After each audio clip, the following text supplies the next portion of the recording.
Over the past week, the Supreme Court has made 3 major court rulings. KITV4's Erin Coogan spoke with the legal analyst today to break down some of the recent rulings and explain what they could mean for the country moving forward. National gun regulation, protection of civil liberties, and the separation of church and state. The public debate now hotter than ever after the Supreme Court issues its final ruling on 3 controversial cases this week. The 3 rulings illustrating the conservative makeup of the court. Well, these 3 justices, the 3 newest justices and Justice Thomas, seem hell-bent to do whatever they want to do. Decided by the High Court on Monday, a public high school football coach's constitutional right to worship at a school-sanctioned event. The ruling seems to further blur the lines of the concept of separation of church and state. There's also an establishment clause in the First Amendment alongside the free exercise clause. And that is that the government is not supposed to be entangled with religion, it's not supposed to favor religion.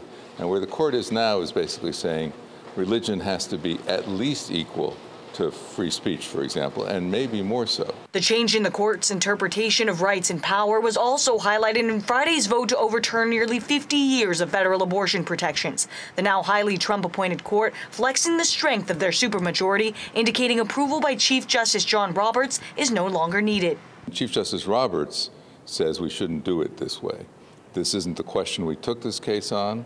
We should uphold what he says the Dobbs lower court said. 15 weeks, that's okay, but not go so far as to overrule Roe versus Wade. And finally, in the court's earlier determination declaring that proper cause gun restrictions is unconstitutional, Hawaii, one of the 8 states immediately entangled in the balance of power with the federal court's ruling.